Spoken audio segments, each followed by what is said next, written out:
Hello everyone, this is me Pratyush and this is your beautiful channel IQ classes. आज जो हम लोग solve करने जा रहे हैं वो हम लोग सॉल्व करने जा रहे हैं क्लास 12 ISC का स्पेसिमेन पेपर।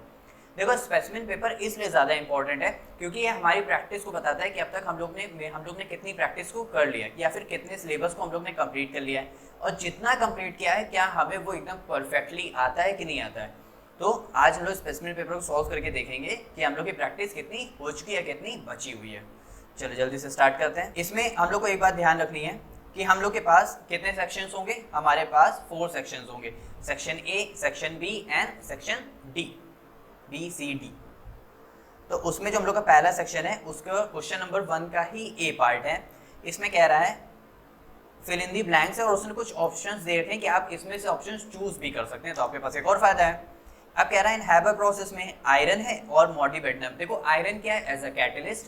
मॉलिब्डेनम क्या है? As a promoter. एक बार फिर से, आयरन क्या है? As a catalyst. मॉलिब्डेनम क्या है? As a promoter. आयरन जो होता है वो एफिशिएंसी को क्या करता है? इंक्रीज करता है। क्या करता है? इंक्रीज करता है। और मॉलिब्डेनम जो होता है वो प्रमोटर ऐसा एक्ट करता है, तो उसमें जो हो रहे पॉइजन की एफिशिएंसी को क्या करता है? वो डिक्रीज करता है। तो ऑप्शन हमारा क्या हो जाएगा? इंक्रीज। और जो हमारा मॉलिब्डेनम है वो एज अ एफिशिएंसी किसकी वर्क कर रहा है? कैटलिस्ट की। क्या करेगा? डिक्रीज करेगा। तो एक तरह से यहाँ पे जो ऑप्शन हो जाएगा वो इंक्रीज और डिक्रीज के टर्म में हो जाएगा। और वो एफिशिएंसी जो हम नीचे कैटलिस्ट लिखा हुआ, किसकी एफिशिएंसी को डिक्रीज कर रहा है? यानी पॉइजन क्रिएट करते वक्त कैटलिस्ट की। चलो आगे देख लेते हैं। इसमें कह रहा है the number of ion that will be produced when potassium ferrocyanide dissolved in water। Potassium ferrocyanide यानी हमारे पास K4FeCN का होल 6। अब ये जो आयंस होते हैं ये ब्रेक कैसे होगा? कितने पोटेशियम के ऊपर कितना चार्ज होता है? एक। कितने हैं? 4 प्लस। अब अगर एक के ऊपर +4 है, मतलब प्लस है, तो दूसरे के ऊपर कितना होगा? -4 होगा। तो यहाँ पे जो FeCN का होल 6, यहाँ पे चार्ज कितना आ रहा है? -4 या 4 माइनस। तो एक प्लस चार्ज और 4 चार्ज, यानी टोटल कितने आयंस हो गए? पानी में डिसॉल्व होते वक्त 5 आयंस हो गए। तो यहाँ पे कितना हो गया? 5 हो गया। तो यहाँ पे वही 5 लिखा हुआ है। अब कह रहा है इसमें लिगेंड कौन एक्ट कर रहा है? ऐसा जो हमारे पास सेंट्रल जो होता है उसको हम लोग बोलते हैं लिगेंड। तो यहाँ पे लिगेंड कौन ऐसा एक्ट कर रहा है? साइनाइड आयन यानी CN-। तो वही चीज यहाँ पे है। आगे देख लेते हैं। अब कह रहा है हेलो, देखो यहाँ पे ध्यान देना, हेलो एल्कीन कह रहा है, एल्कीन नहीं कह रहा है, हेलो एल्कीन कह रहा है न्यूक्लियोफिलिक और इलेक्ट्रोफिलिक रिएक्शन करते हैं क्योंकि उनके पास क्या होता है? डबल बॉन्ड कैरेक्टर होता है। डबल बॉन्ड कैरेक्टर होगा और किसके किसके बीच में होता है? कार्बन और कार्बन एटम के बीच में होता है। क्योंकि हमारे पास जो डबल बॉन्ड होता है भाई, यही डबल बॉन्ड ब्रेक होगा, या तो डिहाइड्रोहैलोजिनेशन रिएक्शन होगी या तो फिर न्यूक्लियोफिलिक एडिशन होगा। एक न्यूक्लियोफाइल आएगा, एक न्यूक्लियोफाइल जाएगा। आगे देख लेते हैं। यहाँ पे क्या कह रहा है? In case of alcohol of carbon chain increase. मतलब मेरे पास जो कार्बन लेंथ है, मान लो मैं उसको इंक्रीज करता जा रहा हूँ, इंक्रीज करता जा रहा हूँ, इंक्रीज करते जा रहा हूँ। अगर कार्बन की लेंथ चेन इंक्रीज हो रही, आप लोगों को एक टर्म याद रखना है यहाँ पे कि जो हमारी कार्बन चेन लेंथ है, कह रहा हूँ ना, फिर ध्यान रखना, कार्बन चेन लेंथ की बात कर रहा हूँ क्योंकि सबसे ज्यादा बच्चे गलती यही करते हैं। थोड़ा सा ध्यान, फोकस, इधर पेपर सॉल्व कर रहे हैं, मजाक नहीं है। कार्बन चेन लेंथ अगर डायरेक्टली अगर प्रोपोर्शनल है तो वो डायरेक्टली प्रोपोर्शनल होगी हमेशा बॉइलिंग पॉइंट के। और अगर कार्बन चेन लेंथ की जगह अगर हमको दिया हुआ है ब्रांचिंग, तो वो इनवर्सली प्रोपोर्शनल होगा बॉइलिंग। ब्रांचिंग का मतलब क्या होगा? इस तरह। और चेन लेंथ का मतलब क्या होगा? इस तरह। जैसे ये कार्बन कार्बन कार्बन कार्बन और यहाँ पे एक कार्बन। ठीक है, समझ आया ना? तो अगर चेन लेंथ की बात कर रहा है तो बॉइलिंग पॉइंट इंक्रीज होगा। अगर बॉइलिंग पॉइंट यहाँ पे इंक्रीज हो तो उसकी सॉल्युबिलिटी क्या हो जाती है? डिक्रीज। जैसा कि यहाँ पे इसका आंसर। समझ आया ना यहाँ तक? आगे देखें। यहाँ पे कह रहा है अब पोटेशियम आयोडाइड है, solution containing starch blue turns blue on the addition of chlorine, which one of the following statement is correct. देखो एक बात ध्यान रखना, क्वेश्चन हमेशा पूरा पढ़ना, क्वेश्चन आधा पढ़ के हमेशा क्वेश्चन सॉल्व करने की कोशिश मत करना। ऑप्शंस दे रखे हैं तो इसमें से कौन सा ऑप्शन सही होगा? तो reduction potential of chlorine is more than I2, oxidation potential of chlorine is more than I2 और बाकी प्रोडक्ट्स हैं। ठीक है, अब एक रिएक्शन लिख के देखते हैं एक बार। जैसे ये क्या है? पोटेशियम आयोडाइड है, इसमें क्या ऐड कर रहे हैं? क्लोरीन। हमको पता है प्लस और माइनस मिलेंगे, ये रहा प्लस, ये रहा माइनस और ये रहा माइनस, तो KCL मिल जाएगा, KCL मिल गया, प्लस क्या निकल जाएगा I यानी I2 के फॉर्म में रिलीज हो जाएगा। अब यहाँ से यहाँ तक देखो, ये हो गया प्लस माइनस और ये हो गया 0। पोटेंशियम तो सेम है, पोटेशियम को हटा दो, क्योंकि आयोडीन और क्लोरीन का ही पूछ रहा है, तो आयोडीन और क्लोरीन का देखते हैं। यहाँ -1 से 0 चला गया, यानी क्या हो गया, ऑक्सीडाइज हो गया। क्या हो गया, ऑक्सीडाइज हो गया, चार्ज बढ़ गया, तो यानी ये ऑक्सीडेशन शो किया। I2 से, अच्छा क्लोरीन हमारा नॉर्मल है, तो ये क्लोरीन वैलेंसी के 0 से -1 चला गया, रिड्यूस हो गया, यानी रिडक्शन है। अच्छे समझ आए। अब यहाँ पे देखते हैं, हमारे पास जो क्लोरीन होता है, chlorine is placed below iodine in electrochemical series having higher reduction potential then क्या होगा, आयोडीन से। तो हमारा जो क्लोरीन होता है उसका जो रिडक्शन पोटेंशियल होता है हायर होता है देन किससे, क्लोरीन से। किससे ज्यादा होता है, क्लोरीन से ज्यादा होता है। तो हम लोग को वैसे भी दिख रहा है क्लोरीन क्या हो रहा है, रिड्यूस हो रहा है। अगर क्लोरीन रिड्यूस हो रहा है तो उसका रिडक्शन पोटेंशियल यहाँ पे ज्यादा है, तो यहाँ पे हम लोग का जो ऑप्शन हो जाएगा, reduction potential of chlorine is high than I2, high option सही है। ऑक्सीडेशन पोटेंशियल नहीं, ये गलत हो गया। The product form when Cl2 combine starch is blue, क्या Cl2 के कंबाइन होने से स्टार्च का कलर ब्लू गया, नहीं, हमारे I2 के कंबाइन होने से स्टार्च का जो कलर होता है वो ब्लू हो जाता है। तो यहाँ पे क्या हो जाएगा, ओनली P एंड S। तो हम लोग यहाँ पे ऑप्शन भी, इसका सॉल्यूशन भी देख लेते हैं, कि जैसे मैंने आप लोग को रिएक्शन दिखाई थी ना, बस दोनों को ऐड करके वैसे ही लिख दो। So the starch get absorbed to get blue colour, I2 के एब्सॉर्ब होने से। समझ आया अच्छे से। यहाँ पे क्या कह रहा है, for the crystal field splitting energy कह रहा है for high spin D4 octahedral complex के लिए। देखो हाई स्पिन D ऑक्टाहेड्रल के लिए क्या होता है, जैसे मेरे पास ये D ऑर्बिटल है, जैसे मेरे पास एक ये D ऑर्बिटल है, इसकी स्प्लिटिंग होती है 2 पार्ट्स में, एक हो गया Eg ऑर्बिटल और एक हो गया T2G ऑर्बिटल। देखो Eg ऑर्बिटल्स हमेशा ऊपर तब होंगे जब ऑक्टाहेड्रल की बात करेंगे, और तब क्या होगा, T2G क्या होगा, नीचे होगा। अगर Eg ऊपर है तो ऊपर हो जाता है 0.6 और नीचे क्या हो जाएगा, माइनस का 0.4 हो जाएगा। यहाँ तक समझ आया, कोई भी डाउट नहीं।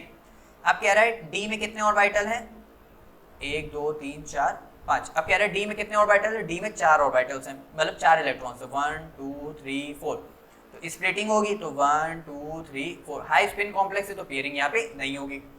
अब देखो 0.4 में कितने, 3, 0.4 माइनस इंटू 3 प्लस 0.6 में कितने, 1 है, तो यहाँ पे कितना हो गया, माइनस का 1.2 प्लस का 0.6, तो आंसर कितना आ गया, माइनस का 0.6 V। तो यहाँ पे हमारा ऑप्शन क्या हो गया, डेल्टा नॉट, क्योंकि ऑक्टाहेड्रल की बात कर रहे हैं ना। तो यहाँ पे इसका ऑप्शन मेरे पास क्या हो गया, 0.6 डेल्टा O। जैसे कि आप लोग यहाँ पे इसका, मैंने इसको ऑलरेडी सॉल्व किया हुआ है, तो आप लोग यहाँ पे इसका देख भी सकते। चलो अब बात करते हैं। इसमें कह रहा है K2Cr2O7 when Na2SO3 is added. मतलब मेरे पास, नीचे मैं दिखा देता हूँ आप लोग को, जैसे मेरे पास K2Cr2O7 है, Na2SO3 इसमें ऐड किया। अच्छा ये एसिडिक कंडीशन रिएक्शन है, तो मैंने एक एसिड भी ले रखा है H+ के फॉर्म में, कौन सा, H2SO4। अब आप लोग को कुछ नहीं करना है, रिएक्शन ये हमारी मेन रिएक्शन भी है पोटेशियम डाइक्रोमेट की। अब इसको सॉल्व कैसे करेंगे, तो एक ट्रिक के फॉर्म में मैं बता रहा हूँ। सिर्फ जितने भी मेटल्स है ना उनको पकड़ो। मेटल कौन है, 1 2 और 3, ये हमारे सारे मेटल, सबको सल्फेट के साथ मिला दो। पोटेशियम को सल्फेट के साथ मिलाओगे तो हमारे पास K2SO4 बन जाएगा। क्रोमियम को सल्फेट के साथ मिलाओगे तो Cr2SO4 का होल थ्राइस बन जाएगा, और Na2SO4 सोडियम सल्फेट बन जाएगा। अच्छा एसिडिक कंडीशन जब भी होती है तो वाटर हमेशा रिलीज होता है। क्या होता है, वाटर हमेशा रिलीज होता है। तो यहाँ पे सिर्फ और सिर्फ हमने क्या किया, सारे मेटल्स को सिर्फ SO4 से ट्रीट कर दिया, हमारे पास ऑप्शन हो गया। अब हमें ऑप्शन देखते हैं। ऑप्शन में हमें सिर्फ क्रोमियम का पूछा हुआ है, तो क्रोमियम में हमें ऑप्शन क्या मिल रहा है, Cr2SO4 का होल थ्राइस, जो कि हमारा डी ऑप्शन है भी। आगे देखें, चलो अब यहाँ पे कह रहा है कौन सा प्रोडक्ट फॉर्म होगा। ध्यान रखना जब भी बेंजीन रिएक्ट करता है H3PO2 के साथ, तो यहाँ पे हमेशा एक क्यूप्रस आयोडाइड, यानी एक तरह से आप लोग ने वो रिएक्शन पढ़ी होगी सैंडमेयर रिएक्शन, तो उसमें क्यूप्रस के साथ करा रहे थे, तो हमेशा वहां से हम लोग को बेंजीन फॉर्म होता है, यानी ये एल्कीन टाइप का हमारा बेंजीन हो गया। अब क्या कह रहा है, बेंजीन है उसके ऊपर क्या लगा हुआ है, diazonium to N2 plus Cl minus. ध्यान रखना N2 प्लस को कभी कभी इस तरह भी लिखा मिलता है, तो ये चीज लिखो या तो ये चीज लिखो, बात एक ही है सिर्फ N2 प्लस के लिए। डायजोनियम किसे बोलते हैं, डायजोनियम बोलते हैं N2 प्लस को बोलते हैं। N2 किसको बोलते हैं यहाँ पे, डायजोनियम इसको बोलते हैं। यहाँ तक समझ आया? तो अब यहाँ से क्या होता है, बेंजीन हम लोग को मिल जाता है, ठीक है मिल गया। N2 as a good leaving group है, तो N2 गुड लीविंग ग्रुप की तरह रिमूव हो गया। अब यहाँ पे ध्यान दो कि जो यहाँ पे बचा हुआ एक O आकर के यहाँ पे ऐड हो जाता है, तो यहाँ पे बन जाता है H3PO3 और प्लस हमेशा यहाँ पे क्या Cl है ना, तो HCl के रूप में रिमूव हो जाता है, क्योंकि यहाँ पे हम लोग इसके वाटर की प्रेजेंस में रिएक्शन करवाते हैं। समझ आया यहाँ से? तो बेंजीन डायजोनियम क्लोराइड को हाइपोफॉस्फोरस क्लोराइड के साथ हम लोग, हाइपोफॉस्फोरस एसिड के साथ हम लोग ने ट्रीट कराया, और इन the presence of cuprous ion जो कि हमारा क्या है एज अ कैटलिस्ट, तो हम लोग को क्या मिलता है, benzene.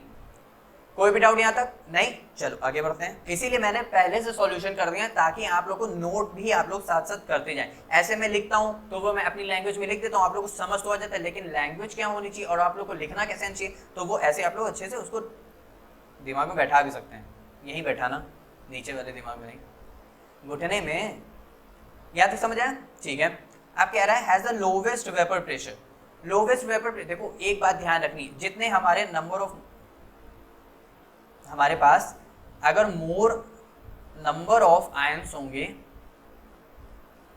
More number of ions यानी हमारे पास जैसे वाटर है उसमें मैंने कोई सॉल्ट डाला, तो जितने ज्यादा वो नंबर ऑफ आयंस में वो टूटेगा उतना उसका वेपर प्रेशर क्या होगा, कम होगा, उतना ही उसका वेपर प्रेशर क्या होगा, कम होगा। तो सबसे ज्यादा देखो NaCl कितने में टूट रहा है, 2 में। K2SO4 कितने में टूटेगा, K plus plus SO4 2 minus, कितने के हैं, 2 और 3 हो गया यहाँ पे। जितने भी हमारे जैसे ग्लूकोज हो गया, सुक्रोज हो गया, फ्रक्टोज हो गया, कार्बोहाइड्रेट्स हो गए, इन सब का हमारे पास कितना होता है, 1 होता है। कितने नंबर ऑफ आयंस में टूटते हैं, 1 नंबर ऑफ आयंस में टूटते हैं, क्योंकि ये क्या होते हैं, नॉन इलेक्ट्रोलाइट होते हैं, और ये सब क्या है, इलेक्ट्रोलाइट। तो कितना ज्यादा हो गया, 3, तो 3 नंबर ऑफ आयंस, यानी इसका लोवेस्ट वेपर प्रेशर क्या होगा, सबसे कम होगा। तो हमारा ऑप्शन क्या हो जाएगा, बी, K2SO4। जैसे कि हम लोग यहाँ पे इसका एसोसिएशन हम लोग देख भी सकते हैं। क्लियर? नोट कर लिया यहाँ तक? आगे बढ़े, चलो। अब यहाँ पे क्या कह रहा है, adding 2 beaker A and B containing NaOH and CH3OH solution respectively will increase the molar conductance in the sharply beaker A and the slowly in beaker B।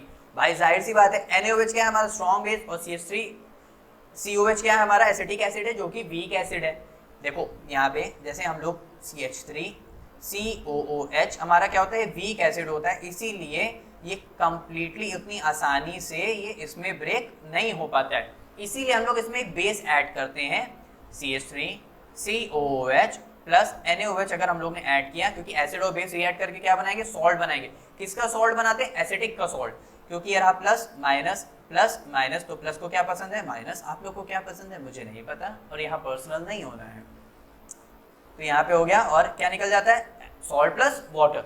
अब ये एसिड हमारा स्ट्रॉन्ग है, क्योंकि मतलब ये सॉल्ट हमारा स्ट्रॉन्ग है क्योंकि ये क्या है, सॉल्ट है पहली बात, और हमारा इलेक्ट्रोलाइट है, तो ये कंप्लीटली डिसोशिएट हो जाएगा CH3CO माइनस और Na प्लस में। अब इसमें क्या कह रहा है, खैर यहाँ तक तो हमारा सही है भाई, एक का स्लो होगा एक का ज्यादा होगा, क्योंकि एक वीक एसिड है एक स्ट्रॉन्ग है, मतलब एक स्ट्रॉन्ग बेस है एक वीक एसिड है। मोलर कंडक्टेंस इंक्रीज होती है with the increase in concentration और डाइल्यूशन, नहीं, मोलर कंडक्टेंस इंक्रीज होती है जब उसका क्या कहते हैं, कंसंट्रेशन या डाइल्यूशन भी बढ़ाया जाए। अगर उसके डाइल्यूशन बढ़ाने से तो मोलर कंडक्टेंस भी हमारी क्या होती है, बढ़ती है। तो यहाँ पे इसका रीजन टू असर्शन तो सही है, लेकिन इसका जो रीजन है वो ट्रू नहीं है। यहाँ पे होना चाहिए रीजन इज नॉट ट्रू। चलो आगे देख लेते हैं जल्दी से। कह रहा है aniline is soluble in HCl, vitally is slightly soluble in water. आप लोगों को एक बात ध्यान रखनी है, हम लोग क्या पढ़ते हैं, ऑर्गेनिक के जितने भी कंपाउंड्स होते हैं वो सब ऑर्गेनिक सॉल्वेंट्स में सॉल्युबल होते हैं। ऑर्गेनिक के जितने भी कंपाउंड्स होते हैं वो सब सॉल्युबल होते हैं ऑर्गेनिक सॉल्वेंट्स में, यहाँ तक ध्यान रहेगा।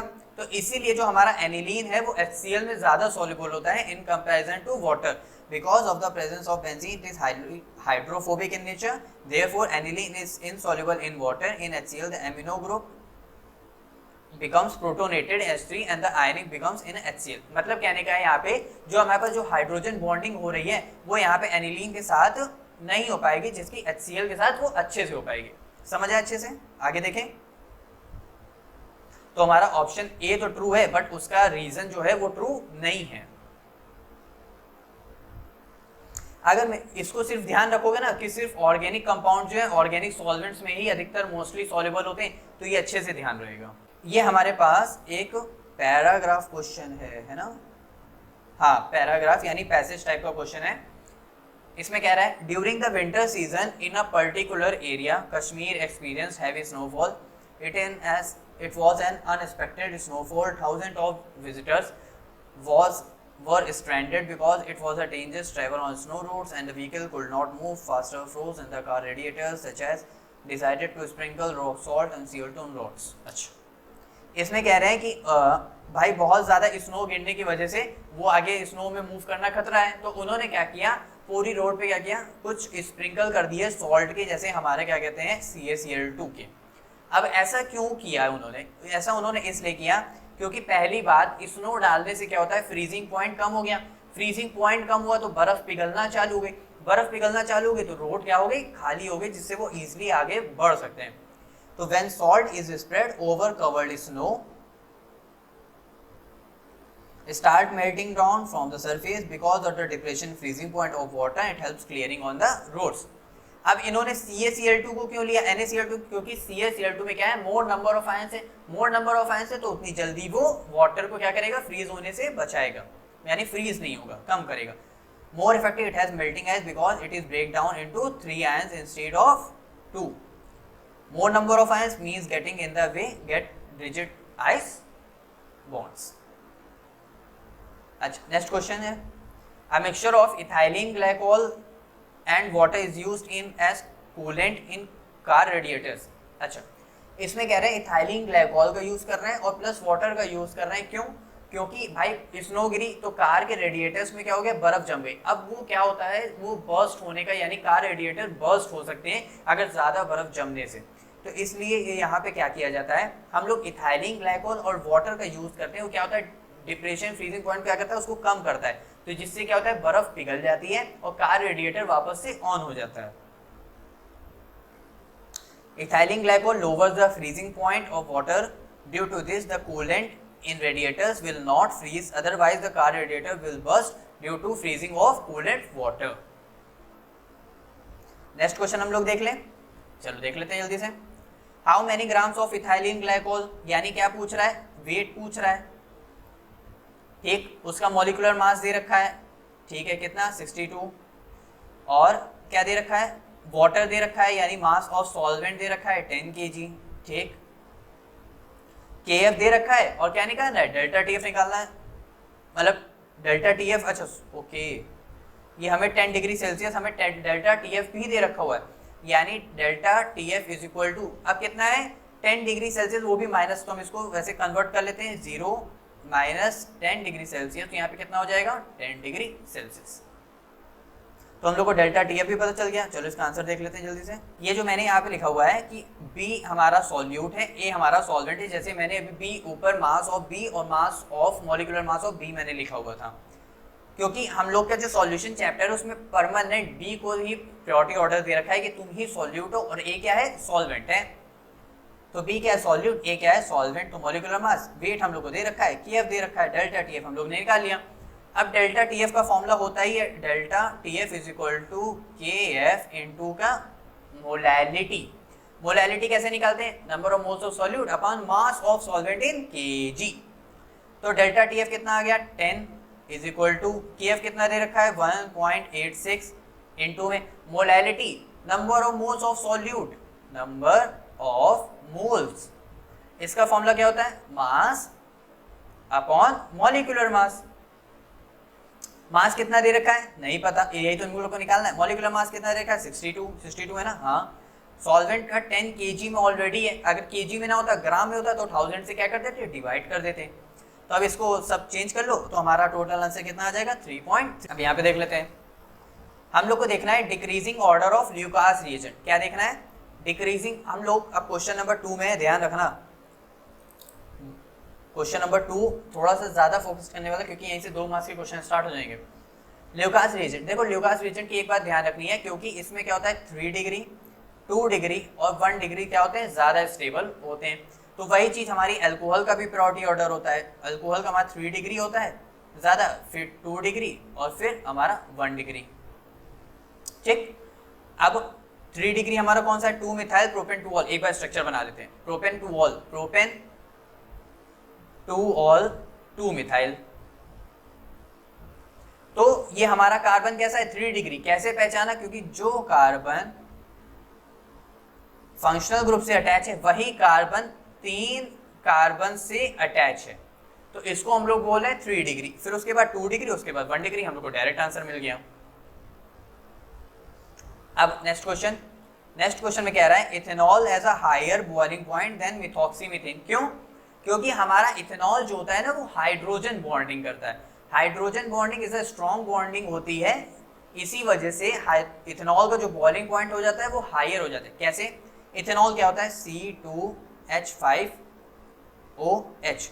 अब मैं दूसरा इथेनॉल ले लूं तो कैसे होगा, HO, यहां पे क्या हो जाएगा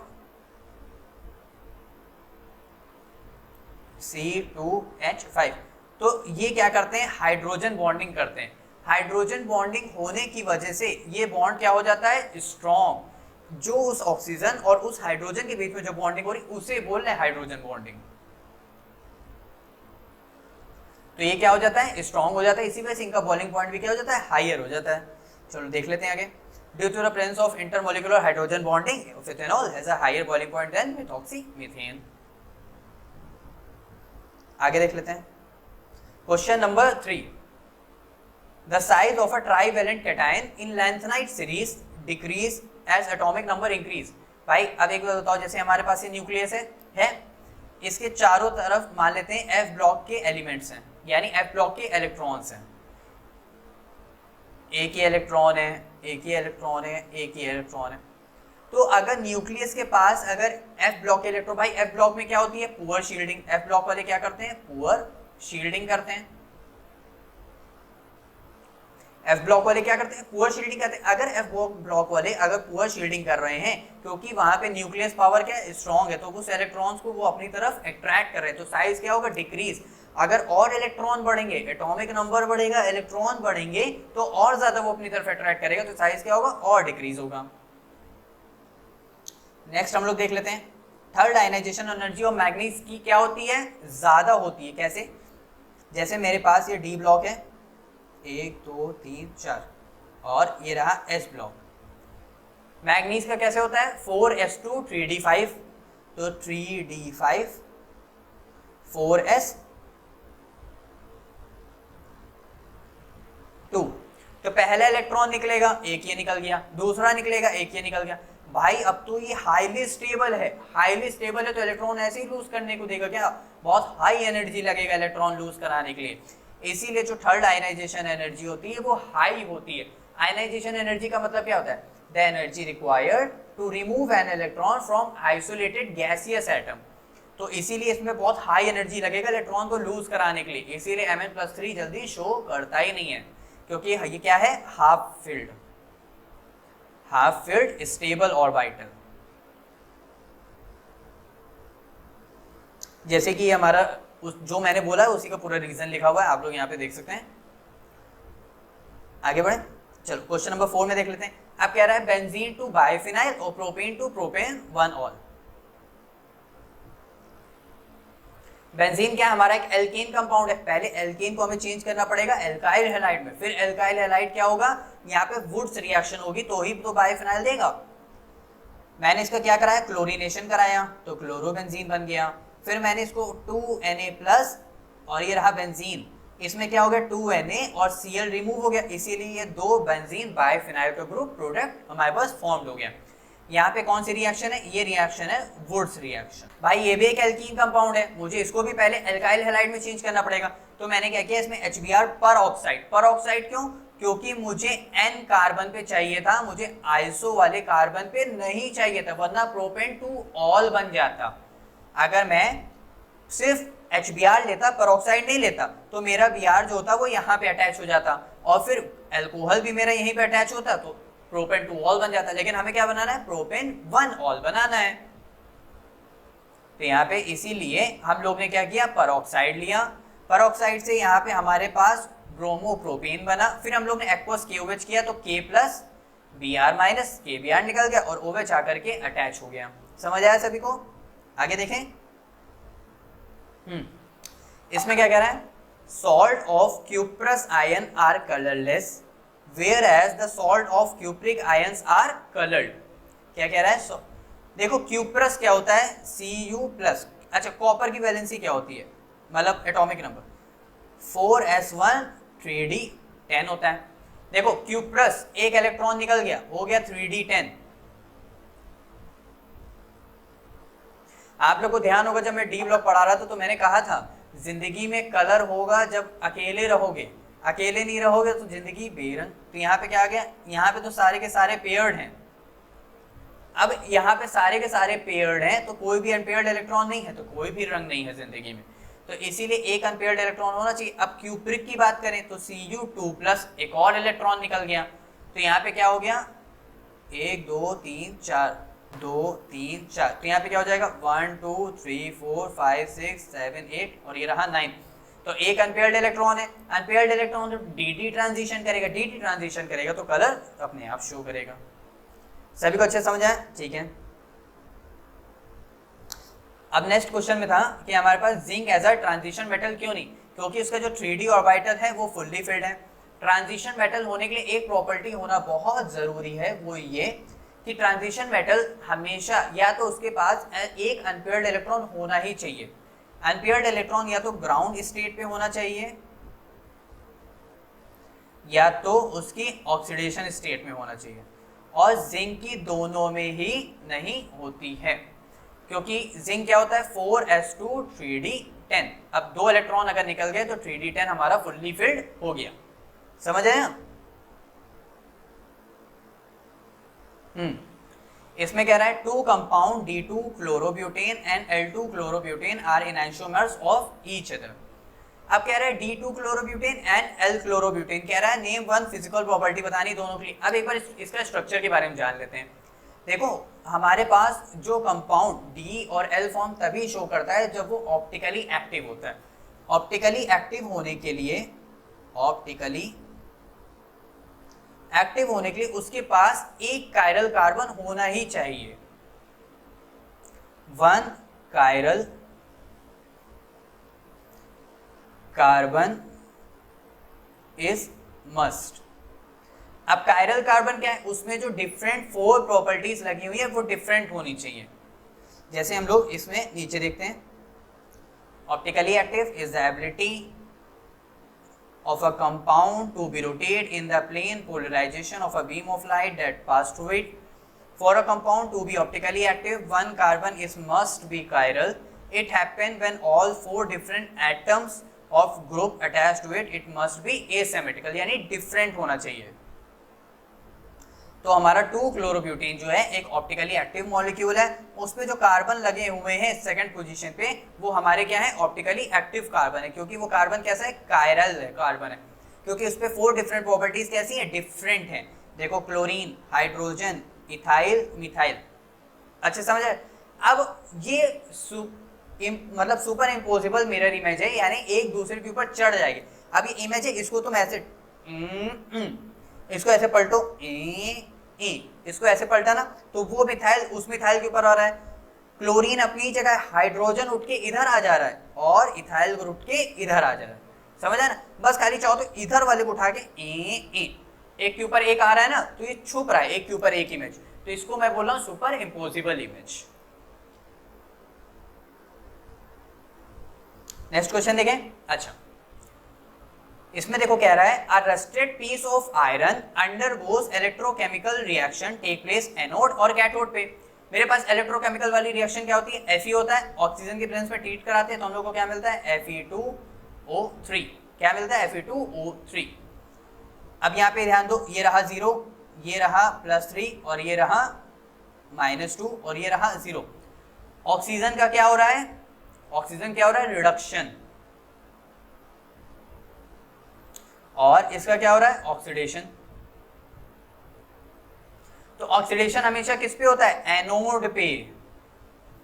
एनोड पे क्या होता है, ऑक्सीडेशन, और कैथोड पे क्या होता है, रिडक्शन। तो ऑक्सीडेशन किसका होगा, आयरन का, रिडक्शन किसका होगा, ऑक्सीजन का। अब यहाँ पे बहुत से लोग कहेंगे कि यहाँ पे सर वाटर का मॉलिक्यूल भी होता है ना, क्योंकि ऑक्सीजन और वाटर का जो रिडक्शन पोटेंशियल होता है वो होता है 1.3। समझ आया सभी को, ये देखो 1.3 हमारा क्या होता है, इसका रिडक्शन पोटेंशियल। अब ये मत समझना कि क्या कहते हैं, मैंने यहाँ पे माइनस लगा दिया, वो एरो लगा के बता रहा हूँ, ठीक है। तो कैथोड पे क्या हो रही है, आयरन की रिएक्शन, और एनोड पे क्या हो रही है, आयरन की रिएक्शन। कैथोड पे क्या हो रही है, ऑक्सीजन और वाटर की रिएक्शन। यहाँ पे देखो हमें एक रिडक्शन पोटेंशियल, इसका स्टैंडर्ड रिडक्शन पोटेंशियल दे रखा हुआ है, और I2 का हमें रिडक्शन पोटेंशियल दे रखा हुआ है, और स्टैंडर्ड रिडक्शन पोटेंशियल पूछ रहा है। यानी हमसे E नॉट सेल अगर पूछ रहा है तो मैं क्या कर दूं, E cathode minus E anode कर दूं, और दोनों के रिडक्शन पोटेंशियल उठा करके मैं यहाँ पे लिख दूं, जैसे कि देखो मैंने किया है। तो दोनों के रिडक्शन पोटेंशियल लिख दिए, मेरा आंसर क्या आया, 2.2 वोल्ट। आगे देखें, इसमें क्या कह रहा है, what happen when diethyl chloride is treated with phosphorus pentachloride. और ट्रिक दिखाते हैं पहले, जल्दी से इधर आओ, ध्यान देना। यहाँ पे मेरे पास क्या है, डाई इथाइल ईथर, ये हमारा कंपाउंड कौन सा, ईथर का है। इसमें क्या किया मैंने, PCl5 से क्या कराया, ट्रीट कराया। अब ये भी एक इथाइल है, तो C2H5 एक Cl लेके, अब दो C2H5 है ना, तो दोनों Cl ले जाएंगे। तो इसीलिए मेरे पास दो कंपाउंड बनते हैं किसके, C2H5 के। अब यहाँ पे कितने Cl निकल गए, दो Cl निकल गए, तो बचा PCl3। एक ऑक्सीजन भी तो बचा है, वो ऑक्सीजन वो फॉस्फोरस और क्लोरीन के बीच में आ जाता है, तो बन जाता है POCl3। तो हमारे पास इथेनॉल क्लोराइड बन जाता है और POCl3 फॉर्म हो जाता है। नेक्स्ट क्वेश्चन कह रहा है, मेरे पास इथाइल अल्कोहल है, इथाइल अल्कोहल यानी C2H5OH है। कह रहा है इसको ट्रीट कर रहा है मिथाइल, यहाँ पे मेरे पास क्या है, इथाइल अल्कोहल C2H5OH, कह रहा है methyl magnesium bromide CH3 MgBr है। अब यहाँ से यहाँ देखो, क्या ये एल्कीन, देखो ये हमारा हाइड्रोजन जो है ना, ये हाइड्रोजन हमारा क्या है, एक्टिव हाइड्रोजन है, एक्टिव हाइड्रोजन है। और जब भी एक्टिव हाइड्रोजन की रिएक्शन मैग्नी-ग्रिग्नार्ड रिएजेंट के साथ होती है तो हमेशा किसका फॉर्मेशन होता है, एल्कीन का फॉर्मेशन होता है। अब सब कहेंगे कि एक्टिव हाइड्रोजन क्या होता है, एक्टिव हाइड्रोजन वो हाइड्रोजन होता है जो मोस्ट इलेक्ट्रोनेगेटिव एलिमेंट्स के साथ अटैच हो, जैसे ऑक्सीजन, जैसे वो सॉन के साथ अटैच हो, या तो ट्रिपल बॉन्डेड कार्बन एटम के साथ अटैच हो, या फिर हैलोजेंस के साथ अटैच हो, उसको मैं बोलता हूँ active hydrogen. Sulphur, oxygen, nitrogen. कोई भी डाउट यहाँ तक नहीं? तो एल्केन का फॉर्मेशन क्या हो गया, CH4 हो गया, बचा हुआ हमारे पास C2H5 MgBr बन जाएगा, जैसे कि यहाँ पे। कोई भी डाउट यहाँ तक? बिल्कुल नहीं। आगे देखें, चलो इसमें कह रहा है मेरे पास एक कंपाउंड है C6H6O। तो क्या है, C6 यानी बेंजीन, H6 यानी OH, ये हमारे पास क्या है, फिनॉल कंपाउंड है। फिनॉल कह रहा है वो ट्रीट कर रहा है FeCl3। देखो फिनॉल जब भी, मैं यहाँ पे रिएक्शन दिखा देता हूँ, लिखी हुई है, तो फिनॉल जब भी FeCl3 के साथ ट्रीट करेगा तो हमेशा वॉयलेट कलर का कॉम्प्लेक्स शो करेगा। तो हमारा एक कंपाउंड मुझे मिल गया। अब एक कंपाउंड को मैं वापस ट्रीट कर रहा हूँ NaOH प्लस CO2 के साथ। ध्यान दो, जब भी NaOH CO2 के साथ ट्रीट करता है तो हमेशा सैलिसिलिक एसिड फॉर्म करता है। क्या फॉर्म करता है, सैलिसिलिक एसिड। तो सैलिसिलिक एसिड की अगर आप लोग प्रिपरेशन जानते हैं तो आप लोग अपने आप कर लेंगे। पहले बनता है सोडियम सैलिलेट और फिर उसके बाद बनेगा सैलिसिलिक एसिड। अब वापस से देखो यहाँ पे क्वेश्चन पे ध्यान दो, यहाँ पे जब उनका कंपाउंड C बन गया तो उसको वापस से रिएक्ट करा रहे हैं एसिटाइल क्लोराइड। एसिटाइल क्लोराइड का क्या होता है, देखो ये क्या होता है, एसिटिक एसिड। इसमें से OH हटा दो और Cl लगा दो, इसको बोलते हैं एसिटाइल क्लोराइड। क्या बोलते हैं, एसिटाइल क्लोराइड बोलते हैं। अब एसिटाइल क्लोराइड कंपाउंड ट्रीट कराएंगे तो मुझे क्या मिलेगा, D कंपाउंड। डी जो मिल रहा है वो हमारे पास पेन किलर की तरह यूज हो रहा है। देखो जो हमारे पास केमिस्ट्री में पेन किलर की तरह यूज होता है वो हमारा होता है एस्प्रिन। क्या होता है?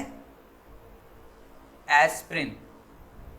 समझ आया सभी? और एस्प्रिन का जो स्ट्रक्चर होता है वो ये होता है, यहाँ पे लगा होता है कार्बोक्सिलिक एसिड और यहाँ पे होता है OCOCH3। यहाँ पे देख लेते हैं, ये देखो aspirin as a painkiller. अब सैलिसिलिक देखो यहाँ पे एक चीज का ध्यान दो, इसके पास क्या है H+, इसके पास क्या O-, इसके पास क्या है Cl-, इसके पास क्या आ जाएगा प्लस आ जाएगा। तो HCl को क्या पसंद है, मतलब H को क्या पसंद है Cl, तो प्लस माइनस निकल जाएंगे, तो ये H और Cl निकल जाएगा, बचेगा क्या O C double bonded OCH3। यही कंपाउंड जो है यही तो लिखा हुआ है। समझ आया ना अच्छे से? तो मैंने आप लोग कंपाउंड भी लिखना दिखाया कि कैसे लिखते हैं। आगे देखें। अब क्वेश्चन नंबर हम लोग 9 पे आ गए। ऐसे हम लोग के कितने क्वेश्चन है? 21 क्वेश्चन है, तो फटाक से हम लोग 9 पे भी आ गए हैं। John was making noodle in boiling water when he added common salt in boiling water would stop boiling with the salt. He added 15 gram of NaCl to 250 gram of water. Kb हम लोग को, अच्छा Kb हम लोग को दे रखा है, यानी delta Tb is equal to Kb into m। और क्या कह रहा है? कंप्लीटली डिसोशिएट कर रहा है, यानी यहाँ पे वांट ऑफ फैक्टर I की भी बात कर रहा है। यहाँ पे I की वैल्यू कितनी हो जाएगी? NaCl कितने नंबर मोल्स में टूटेगा? Na plus Cl-।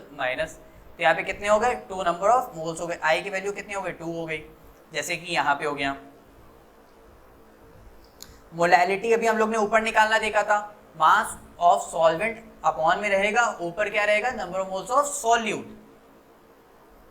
तो ये मास दे रखा है, उसी का मॉलिक्यूलर मास दे रखा है, हम लोग को सॉल्वेंट दे रखा है, और अगर वो ग्राम में दे रखा है तो मैंने उसको 1000 से डिवाइड किया, 1000 ऊपर चला गया तो ये ऐसे हो गया। तो यहाँ से क्या आ गया? मोलैलिटी आ गई है।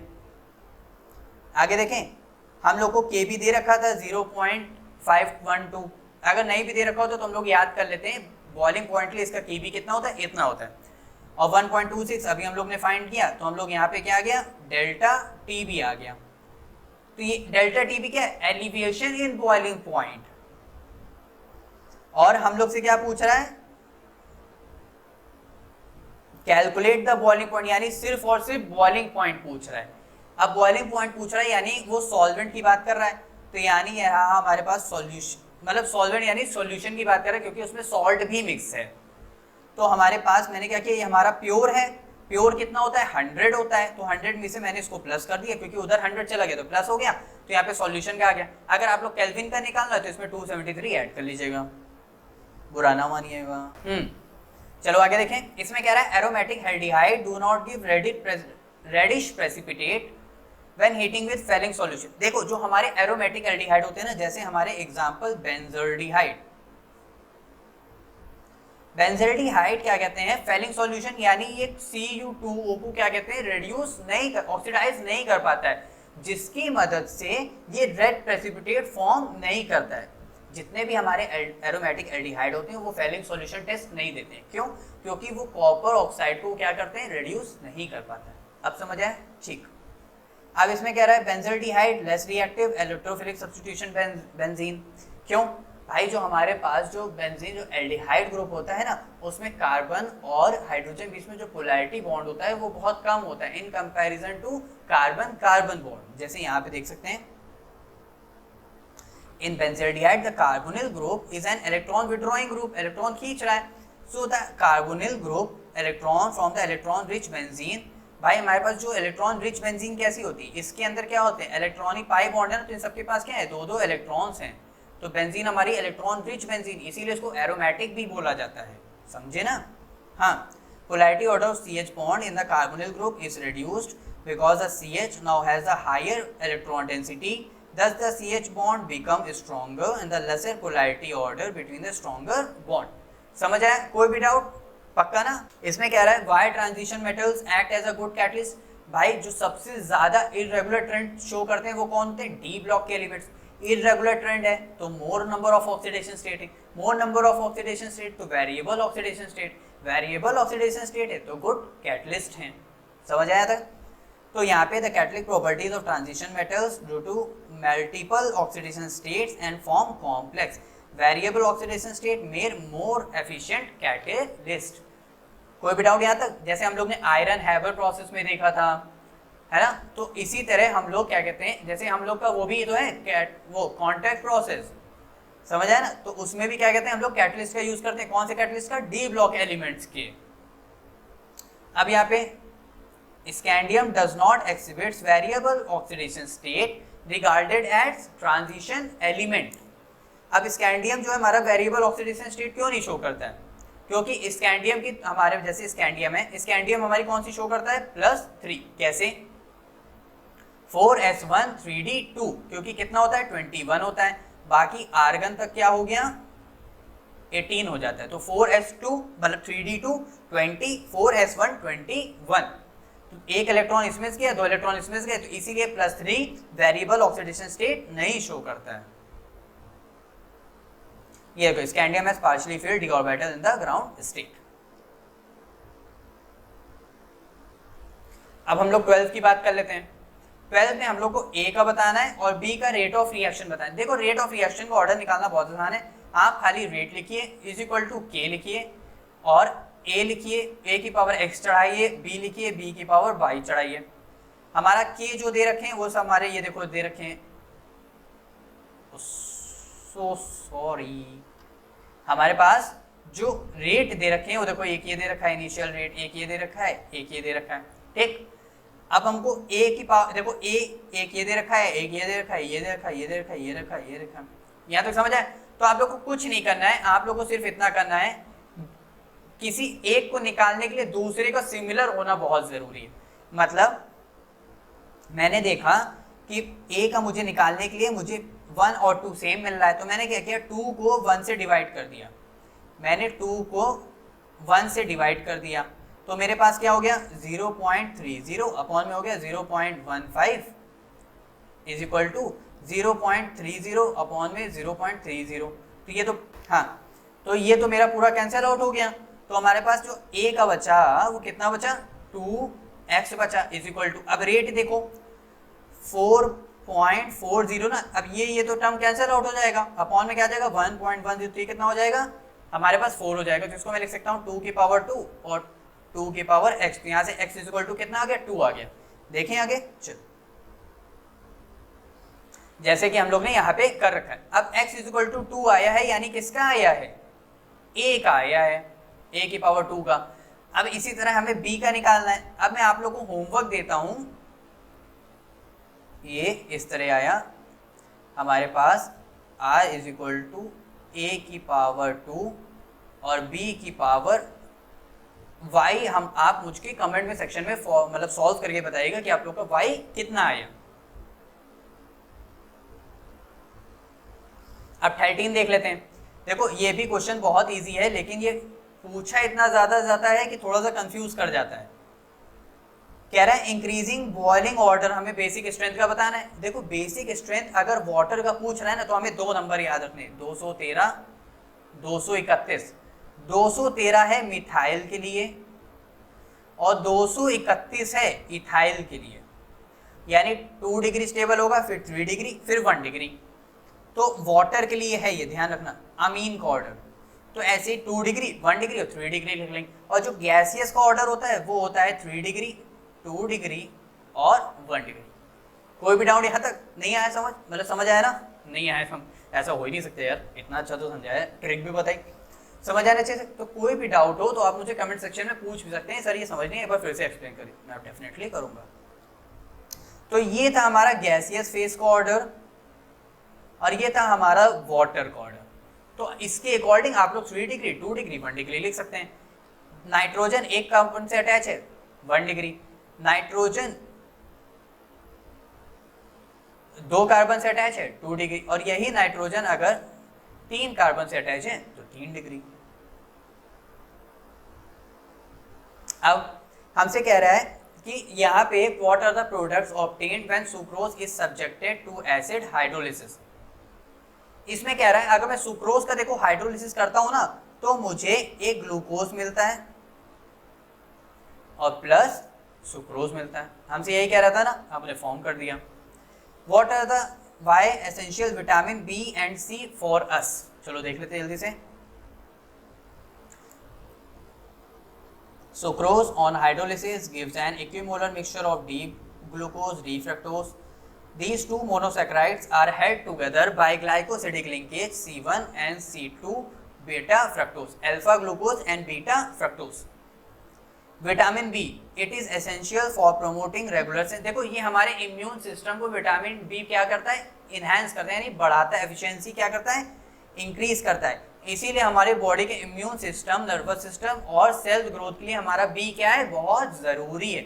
अब बात करें ग्रुप सी की, तो ये हमारा एंटीऑक्सीडेंट, कहते हैं ना विटामिन सी, जिसमें हमारे संतरे अंतरे खट्टे और नींबू वींबू ये सब खाए, जिससे विटामिन सी की कमी ना होने पाए, तो वो इसीलिए क्योंकि एंटीऑक्सीडेंट एज अ वर्क करता है।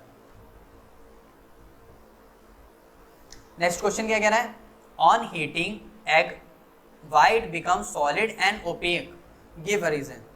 भाई सिंपल सी बात है, हमारी जो प्रोटीन होती है वो अनफोल्ड हो जाती है, अनफोल्ड होने की वजह से जो हमारा जो हाइड्रोफोबिक नेचर हो जाता है वो एज अ क्या हो जाता है, सॉलिड और स्ट्रॉन्ग हो जाता है। 15 क्वेश्चन भी देख लेते हैं। 15 क्वेश्चन में क्या कह रहा है, water vapour and liquid vapour are in equilibrium in a container at the room temperature of water at 25 mmHg and the volume V, यानी हमें P1 दे रखा है 25, V दे रखा है volume V, first volume. Second में क्या कह रहा है, हमसे प्रेशर निकालने को कह रहा है, देखो ना what will the vapour pressure, और हमें V2 उसने दे दिया ऑलरेडी V/4, तो P1 is equal to V1 is equal to P2 is equal to V2। हमारा कौन सा लॉ लग गया, बॉयल्स लॉ लग गया, P1 V1 is equal to P2 V2, तो यहाँ से हमारा P2 आंसर आ गया। अब कह रहा है what will be there change in vapor pressure if more water in a room temperature is added to a container। अब मैं कंटेनर में और वाटर को ऐड कर रहा हूँ, अब जाहिर सी बात है और वाटर को ऐड करेंगे, टेम्परेचर बढ़ाएंगे, कंसंट्रेशन बढ़ा, टेम्परेचर बढ़ाया, टेम्परेचर बढ़ाने से क्या होगा, वेपर बॉइलिंग पॉइंट बढ़ेगा, बॉइलिंग पॉइंट बढ़ेगा तो यानी क्या होगा, वेपर प्रेशर और बनेंगे, तो वेपर प्रेशर और बनेंगे तो वेपर प्रेशर क्या होंगे, वॉल्स को हिट करेंगे। So if more water is added then the vapor pressure is dependent upon temperature, then the greater number of vapor pressure molecules strike the wall containers frequently। कोई भी doubt यहाँ तक नहीं। चलो 16 देख लेते हैं। अब एक बात बताओ, ये रहा मेरे पास एसिटिक एसिड, मैंने इसमें PCl5 के साथ ट्रीट कराया, तो वो क्या करता है, ये OH ग्रुप को हटा देता है और Cl यहाँ पे अटैच कर देता है। उसने OH ग्रुप को क्या कर दिया, रिमूव कर दिया। अब OH में से O भी है, H भी है, और PCl4 बचा, तो एक Cl H के साथ निकल जाता है, PHCl बचा हुआ PCl3, अभी हम लोग ने देखा था O बीच में घुस जाता है, ब्रेकअप करा देता है P और Cl का, तो POCl3 बन जाता है। कोई भी डाउट यहाँ तक नहीं, तो यहाँ से बन गया, अच्छा यहाँ पे CH3 मैंने ले लिया, उसकी जगह C6H5 है, फिर C6H5 COCl बन गया। अब ये कौन सी रिएक्शन है, H2 पैलेडियम और BSO4, ये हमारी रिएक्शन है कौन सी, ये है हमारी रोसेनमूड रिडक्शन। रोसेनमूड रिडक्शन क्या करता है, एल्डिहाइड में चेंज कर देता है, एल्डिहाइड में चेंज करेगा क्योंकि एक H आया, Cl ले गया और एक H वैलेंसी खाली हो गई ना कार्बन की, तो एक H वहां पे अटैच हो गया तो एल्डिहाइड बना दिया। अब जब भी एल्डिहाइड का हम लोग क्या करते हैं, केसीएन के साथ रिडक्शन कर, मतलब एल्कोहलिक केसीएन के साथ रिडक्शन करते हैं, तो हम लोग का बेंजोइन का फॉर्मेशन होता है। किसका फॉर्मेशन होता है, बेंजोइन का फॉर्मेशन। ये प्रोडक्ट गलत लिखा हुआ है। बेंजोइन का फॉर्मेशन कैसे होगा, जैसे ये मेरे पास बेंजीन है, उसके साथ कार्बन, उसके साथ लगा होता है डबल बॉन्डेड हो, फिर लगा होता है कार्बन CH, फिर उसके साथ लगा होता है OH, और यहाँ पे जुड़ जाता है एक बेंजीन। इसको हम लोग बोलते हैं बेंजोइन कंडेंसेशन। ये कौन सी रिएक्शन है, बेंजोइन कंडेंसेशन रिएक्शन। आगे देखें हम लोग, चलो अब हमसे कह रहा है मेरे पास एक इथाइन कंपाउंड है, मैंने उसमें Hg2+ और H2SO4 डाला। देखो ये रहा इथाइन, मैंने इसमें वाटर का एडिशन किया, तो वाटर कैसे ब्रेक होता है, H+ OH- में। वाटर कैसे ब्रेक हो गया, बेंजोइन। वाटर कैसे ब्रेक हो गया, H+ OH- में। तो एक बॉन्ड टूटा, टूटने के बाद C डबल बॉन्ड यहाँ पे आ गया OH और एक H चला गया इसके पास, तो ऑलरेडी इसके पास CH होगा और यहाँ पे क्या होगा, कार्बन की 2 वैलेंसी 3 वैलेंसी और यहाँ पे क्या आ गया, CH आ गया। कोई भी डाउट याद नहीं। अब यहाँ पे क्या होता है 1 2 3 1,3 हाइड्राइड शिफ्ट होता है। क्या शिफ्ट होता है, हाइड्राइड शिफ्ट होता है।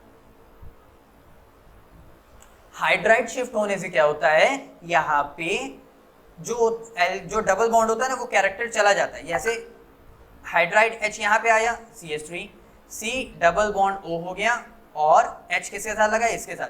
तो हमारे पास ये कौन सा कंपाउंड है, इथेनॉल यानी एल्डिहाइड का फॉर्मेशन हो गया, जो कि यहाँ पे हो गया।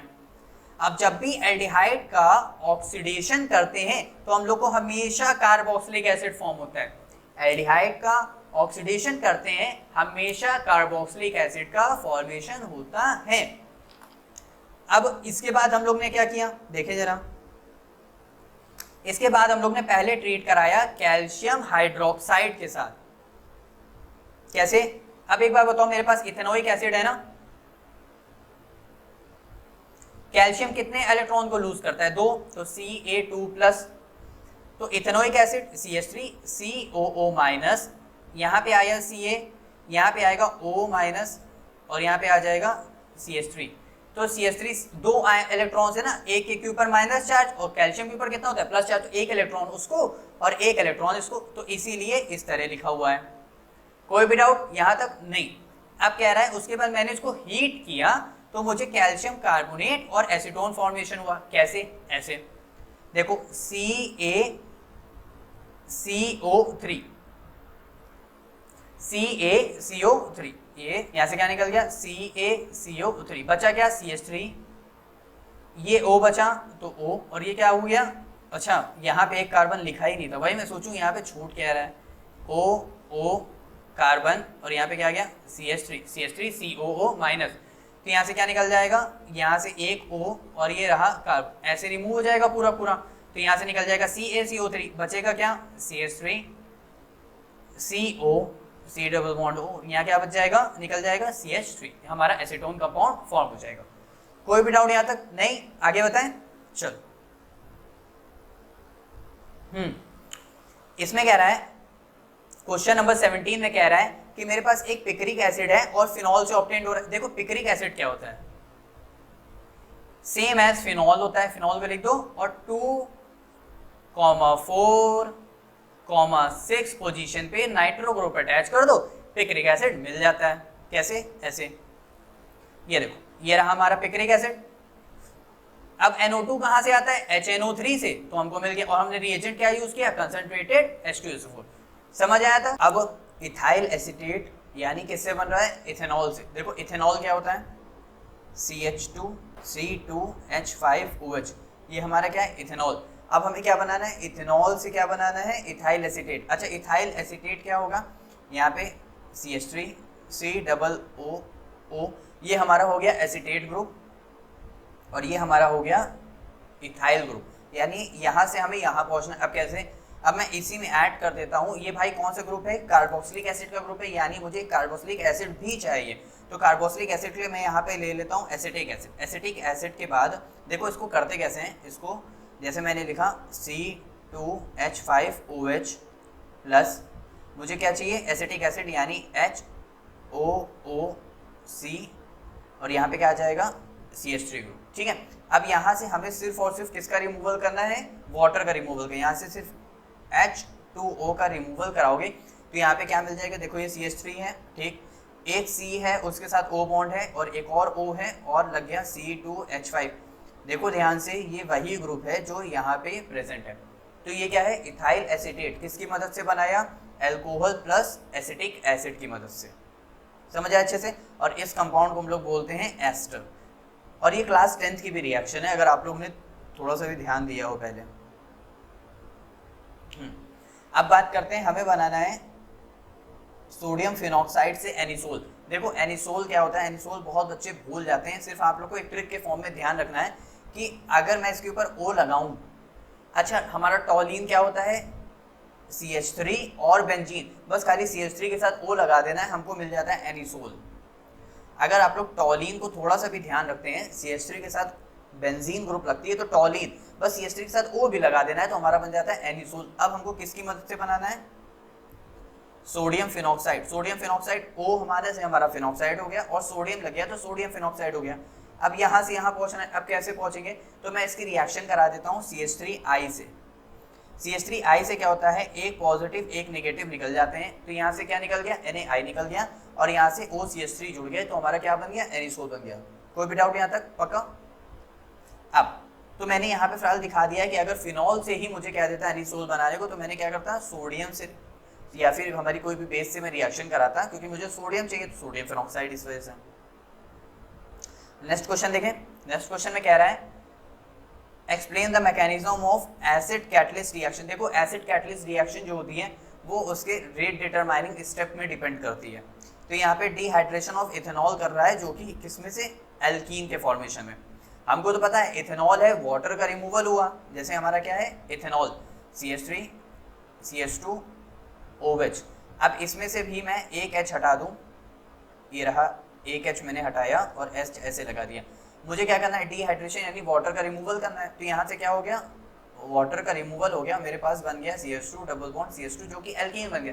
ये एक रिएक्शन थी। अब मुझे ऐसा बताना है मैकेनिज्म में। मैकेनिज्म में कैसे बताएंगे, यहाँ पे देखो पहली बात इथेनॉल है तो हमारा CH3 CH2 और OH ग्रुप है। OH के पास क्या होते हैं, लोन पेयर्स होते हैं। तो लोन पेयर्स क्या भाई, हम इसमें क्या करा रहे हैं, पहले हम लोग ने क्या कहा, डिहाइड्रेशन यानी एसिड कैटलिस्ट रिएक्शन। तो एसिड कैटलिस्ट में मुझे क्या चाहिए, एक H प्लस चाहिए। एसिड कैटलिस्ट रिएक्शन का मतलब है H प्लस है जो एसिड है और एक्ट कर रहा है, एक्ट्स एज ए कैटलिस्ट की तरह, यानी यही आखिरी में जो बचा हुआ है वही आखिरी में हमको मिलेगा। यानी H प्लस अगर रिएक्शन में क्या कर रहा है, हेल्प कर रहा है, तो आखिरी में रिएक्शन कैटलिस्ट हमारे पास होगा ही होगा, यानी आखिरी में H प्लस हमको मिलेगा ही मिलेगा। कैसे, तो अब भाई H प्लस है, इसके पास क्या है, इलेक्ट्रॉन्स की कमी है, तो ऑक्सीजन अपने लोन पेयर इसको डोनेट कर देता है। ऑक्सीजन इस तरह अपने लोन पेयर इसको डोनेट करेगा। डोनेट करने पे ये H प्लस इसके साथ आके जुड़ जाएगा। तो अगर जुड़ गया तो ऑक्सीजन क्या है, मोस्ट इलेक्ट्रोनेगेटिव है और ऑक्सीजन सिर्फ और सिर्फ 2 बॉन्ड बनाता है। यहाँ पे तो उसके 3 बॉन्ड बने और इसीलिए ऑक्सीजन के ऊपर आ गया प्लस चार्ज। समझ आया यहाँ तक, आगे देखें। ठीक, अब ये हमारे क्या ग्रुप है, इसको बोलते हैं OH2। ये हमारा बहुत ही अच्छा गुड लिविंग ग्रुप होता है, फटाक से रिमूव हो जाता है। रिमूव होने के बाद देखो यहाँ पे कार्बोकैटायन की स्पीशीज बन गई और यहाँ पे OH क्या हो गया, रिमूव हो गया, OH2। अब जब कार्बोकैटायन की स्पीशीज जब बन गई है तो यहाँ से क्या होता है, इसका जो एक H है यहाँ से इस तरह, ये एक H इसको मिल जाता है। भाई क्या कहते हैं, ये वाटर है, water as a good living group की तरह रिमूव हो गया। ठीक है, अब इसके पास एक कार्बोकैटायन यानी एक कार्बन की कमी है ना, तो कार्बन की कमी होने की वजह से यहाँ पे वापस से ये OH के पास है लोन पेयर्स, तो लोन पेयर वापस से इसको डोनेट करता है। लोन पेयर अगर वापस इसको डोनेट करेगा तो कार्बन के पास इस तरह, हाँ, तो कार्बन के पास ये एक बॉन्ड आ जाएगा और ये H जो होता है वो रिमूव हो जाता है। भाई कार्बन के 5 बॉन्ड तो बन नहीं सकते, तो कार्बन के 4 ही बॉन्ड होते हैं, तो ये अपनी लोन पेयर इसको डोनेट करता है। लोन पेयर डोनेट करने की वजह से यहाँ पे CH2 डबल बॉन्ड CH2 आता है और H as a good living group की तरह रिमूव हो जाता है। अगर H रिमूव हो गया तो H प्लस आखिरी में निकला। मैंने क्या कहा था, अगर शुरुआत में मैं H प्लस का यूज कर रहा हूँ तो आखिरी में भी मुझे H प्लस मिलेगा। क्यों, क्योंकि वो H plus as a catalyst की तरह एक्ट कर रहा है।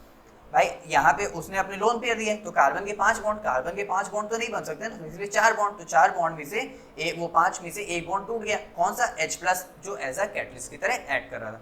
तो ये थी मैकेनिज्म किसकी, हमारी डिहाइड्रेशन ऑफ इथेनॉल की। अब हम लोग सेक्शन डी में आ गए हैं। सेक्शन डी में ध्यान रखना है क्योंकि यहाँ से हमारे लॉन्ग टाइप आंसर क्वेश्चन चालू, अगर लॉन्ग टाइप है तो यानी इनका जो मार्क्स का वो भी होगा, डिस्ट्रीब्यूशन वो भी क्या होगा, ज्यादा होगा। आगे देख लेते हैं अब हम लोग।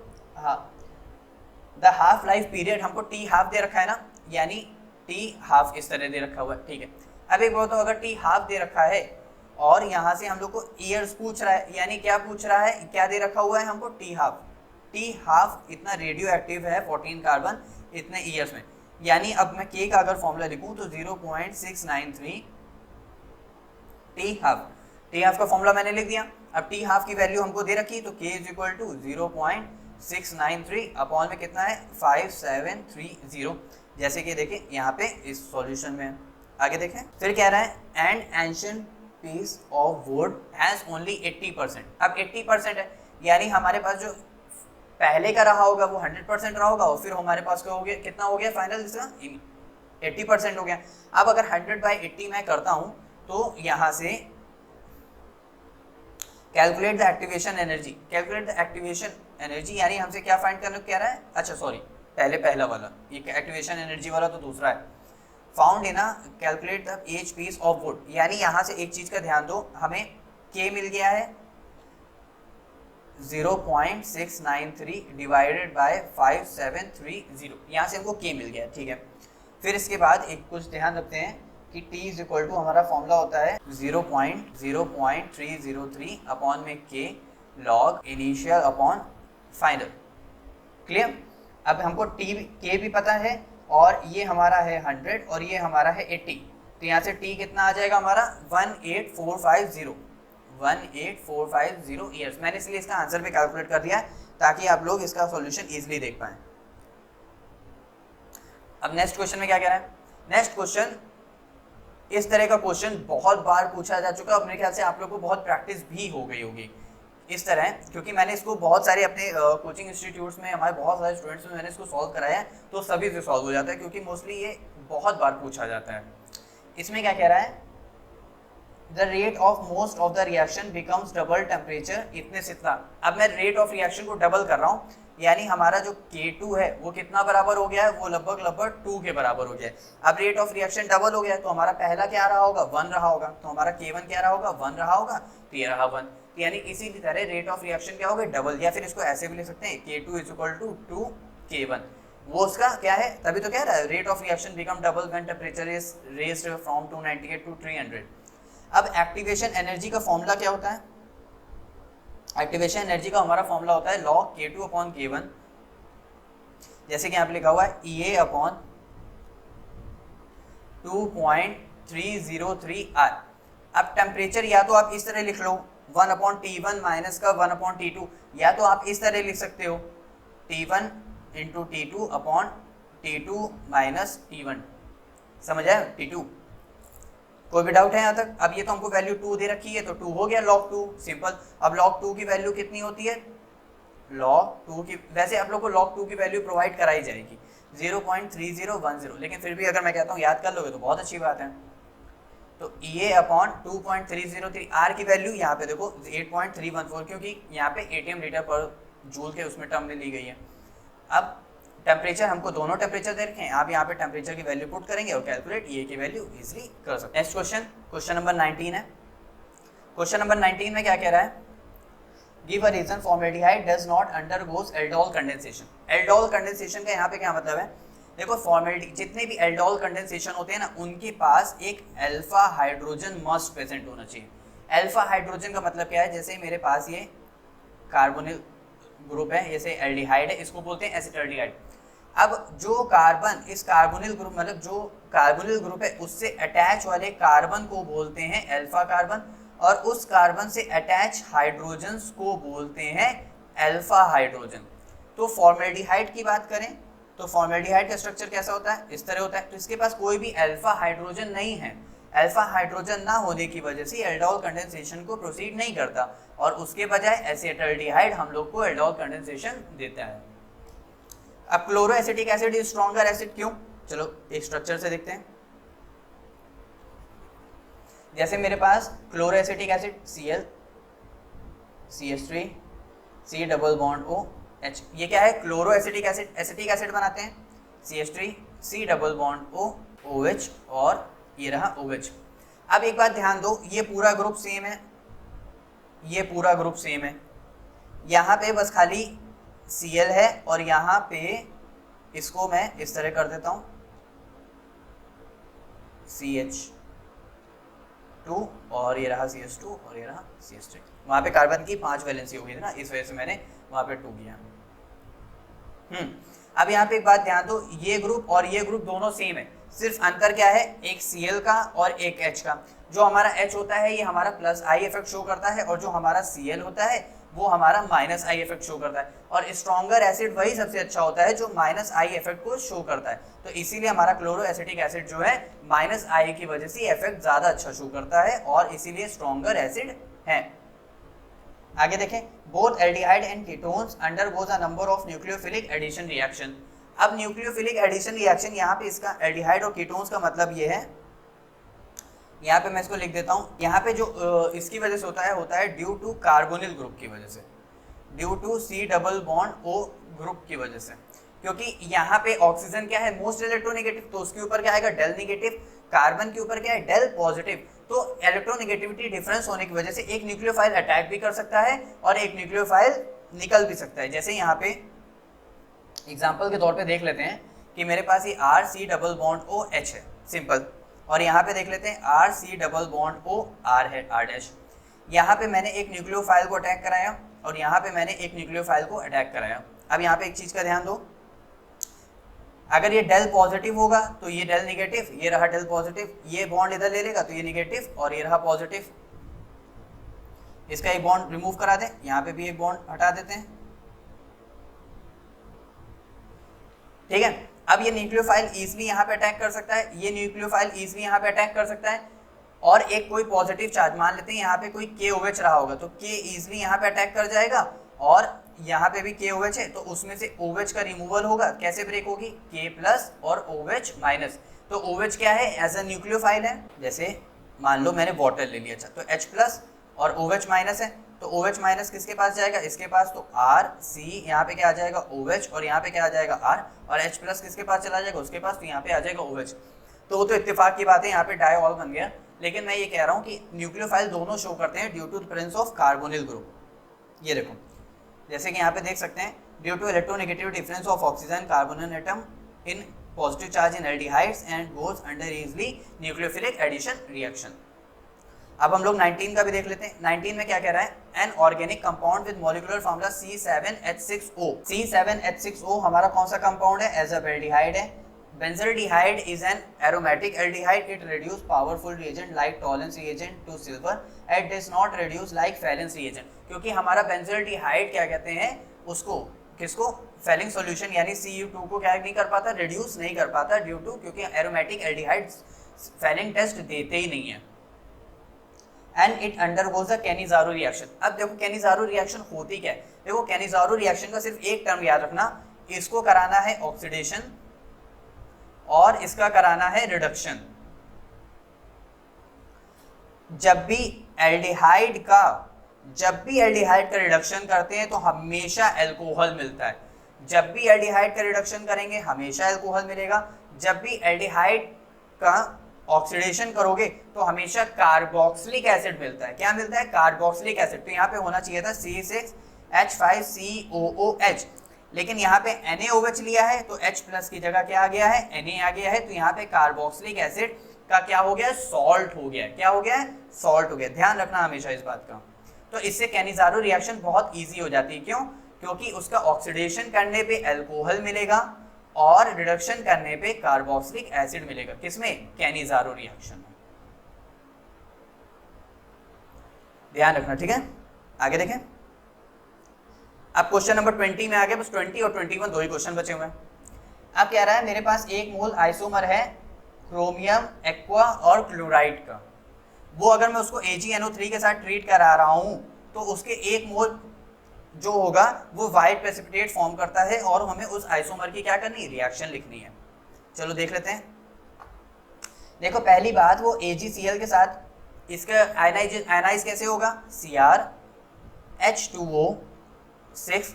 अब बाहर अगर 3 माइनस है तो इस ब्रैकेट के ऊपर कितना आएगा, 3 प्लस, और प्लस कितना निकल जाएगा, 3Cl माइनस, क्योंकि क्लोराइड के ऊपर कितना चार्ज होता है, 1, 3 क्लोरीन है तो इसीलिए 3Cl माइनस, सिंपल।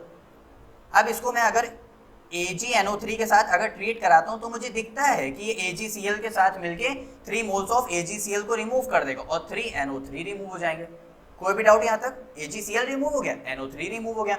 और हमेशा अगर कहीं भी AgCl दिखे और BaSO4 दिखे तो हमेशा इनके प्रेसिपिटेट बनते हैं, हमेशा इनका प्रेसिपिटेट बनेगा ही बनेगा। तो अगर ध्यान देना, अगर इसके तीनों मोल से रिएक्ट करता है तो मुझे वायलेट कलर मिलता है, और अगर इसके 2 मोल से रिएक्ट करता है तो मुझे ग्रे कलर मिलता है, और अगर 1 मोल से रिएक्ट करता है तो मुझे कौन सा कलर मिलेगा? डीप ग्रीन कलर मिलेगा।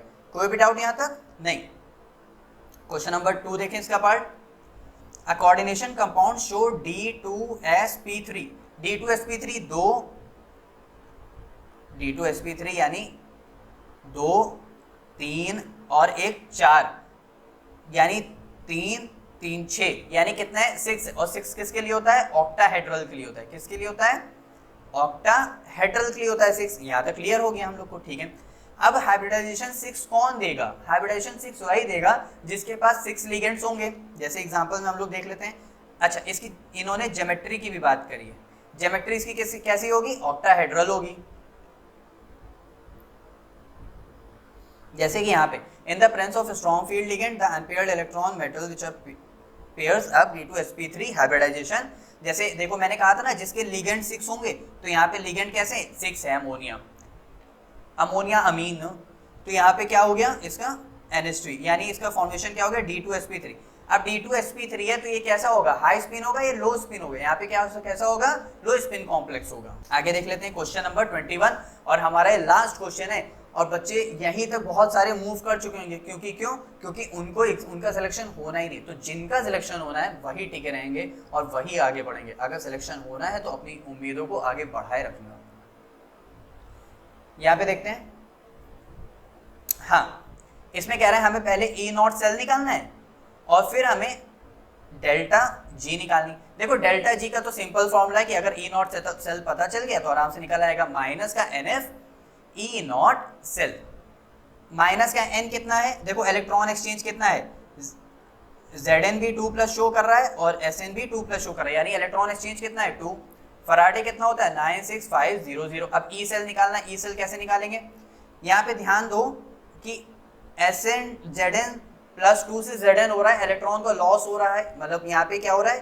गेन हो गया, यानी यहाँ पे रिडक्शन शो कर रहा है, यहाँ पे भी रिडक्शन शो कर रहा है। तो जब दोनों के रिडक्शन पोटेंशियल दिए होते हैं तो E cathode minus E anode कर दो। यहाँ पे क्या किया? E cathode minus E anode कर दिया, तो हमें एक का रिडक्शन पोटेंशियल E सेल का मिल गया, स्टैंडर्ड रिडक्शन पोटेंशियल। तो जब स्टैंडर्ड रिडक्शन पोटेंशियल हम लोग को मिल गया तो उसकी वैल्यू हम लोग ने E सेल में पुट कर दिया और हम लोग का डेल्टा G आंसर आ गया। कोई भी डाउट यहाँ तक? नहीं, बिल्कुल नहीं। आगे बढ़े, चलो। अब इसमें क्या कह रहा है? How much electricity in Faraday is required for the complete reduction of MnO4 500 ml से इतना। देखो पहली बात MnO4 माइनस, Mn की यहाँ पे वैलेंसी कितनी है? X प्लस ऑक्सीजन के ऊपर कितना चार्ज होता है? 2 माइनस और 4 माइनस का 8। अब ये +1 अलग से दिया तो इक्वल टू के बाहर, तो x इज इक्वल टू -1 + 8, तो x इज इक्वल टू कितना आ गया? +7। Mn यहाँ पे कितना है? +7 ऑक्सीडेशन स्टेट में, सिंपल। अब Mn +2 में रिड्यूस हो गया। ध्यान रखना ये D एंड F ब्लॉक की भी रिएक्शन है कि Mn जो +7 में होता है और वो +2 में अगर रिड्यूस हो रहा है तो इसका मतलब वहां पे जो रिएक्शन हो रही है ना बच्चों, वो हो रही है एसिडिक रिएक्शन है। वो किसकी प्रेजेंस में हो रही है? एसिडिक रिएक्शन हो रही, तभी तो वो +2 में रिड्यूस हो रहा है। आगे देख लेते हैं, चलो। क्योंकि हमें क्या दे रखा हुआ था? नंबर ऑफ मोल्स और मोलैरिटी। तो नंबर मोलैरिटी हम लोग को देखो 0.5 उन्होंने दे रखी थी, दे रखी है। हाँ, इन्होंने 0.5 भी दे रखा है और वॉल्यूम भी दे रखा हुआ है। और वॉल्यूम हम लोग को कितना? ये रहा हमारा नंबर ऑफ मोल्स, अपॉन में हो गया 500 लीटर। अगर लीटर में होता तो 1000, मतलब लीटर में तो कुछ ना करते, मिली लीटर में तो 1000 से डिवाइड कर देंगे। अगर 1000 से डिवाइड करेंगे तो ये 1000 ऊपर चला जाएगा, तो ये ऊपर हो गया 1000। तो हमारा n कितना आ गया? Number of moles 0.25। अब मैंने कहा था ना, देखो एसिडिक रिएक्शन है, H+ में हो रही है, और जब भी एसिडिक रिएक्शन होगी तो हमेशा वाटर का क्या होगा? रिलीज होगा। जब भी एसिडिक रिएक्शन होगी तो वाटर क्या होगा? रिलीज होगा। तो 1 mole of MnO4 require 5 mole of electron, ठीक। तो 0.25 कितने होंगे? इतना हो जाएगा, सिंपल। अब कह रहा है कितनी इलेक्ट्रिसिटी रिक्वायर्ड है, तो मैंने 1 फराडे से उसको क्या कर दिया? मल्टीप्लाई कर दिया, तो मुझे इतने कूलम इलेक्ट्रिसिटी क्या होगी? रिक्वायर्ड होगी। कोई भी डाउट है यहाँ तक? बिल्कुल नहीं, बहुत इजी क्वेश्चन था, सिर्फ हमने नंबर ऑफ मोल्स निकाले। नंबर ऑफ मोल्स के बाद सिंपल हमारा सब्स्टिट्यूशन मेथड है कि एक मोल में इतना, तो 0.25 में मोल कितना होगा, इतना। अब इलेक्ट्रिसिटी पूछ रहा था तो मैंने फराडे के साथ इक्वलिटी कर दी, तो हमारे पास क्या आ गया, कितना आया, 120625 कूलम। समझ आया? आगे देखें, चलो आगे देख लेते हैं। अब हम लोग की ग्राफ की बात कर रहा है, किसकी बात कर रहा है, ग्राफ की बात कर रहा है। और हमारा जो लास्ट क्वेश्चन है वो है हमारा डिग्री ऑफ डिसोसिएशन पे। पहले एक पल के लिए हम डिग्री ऑफ डिसोसिएशन को कर लेते हैं, फिर उसको करते हैं। कह रहा है calculate its degree of dissociation. देखो उसने H प्लस का दे रखा है और HCOO माइनस का दे रखा है। ध्यान करो H प्लस और HCO माइनस कहां से आएगा, CH3COO माइनस, ये कैसे ब्रेक होगा दिखा रहा हूं एक second, CH3COO minus plus H plus में ब्रेक होगा, सिंपल। वैसे ही अगर मेरे पास HCOOH होगा तो ये कैसे ब्रेक होगा, COO minus H plus H plus. तो अब की बार हम लोग को क्या दे रखा हुआ है, हम लोग को ये दे रखा हुआ है 54.6 प्लस हम लोग को क्या दे रखा है 349.6। तो आप प्लस करोगे तो हमको क्या मिल जाएगा, HCOOH मिल जाएगा। ये क्या है, फॉर्मिक एसिड है। क्या है, फॉर्मिक एसिड है। तो हमको इसकी मोलार कंडक्टिविटी मिल जाएगी, यानी जो हमारे पास molar conductivity at infinite dilution किसकी दी हुई है, 341 दी हुई है मेथेनोइक एसिड की। वैसे ही अब की बार molar conductivity at any concentration, तो हम लोग को कितनी मिल जाएगी, जितनी भी हमारी यहाँ पे आएगी। अब डिग्री ऑफ डिसोसिएशन कैसे निकालते हैं, molar conductivity at any concentration, molar conductivity at infinite dilution. तो हम लोग नीचे रख देंगे 34.1 और ऊपर जितना हम लोग का सॉल्व होकर के आंसर आएगा।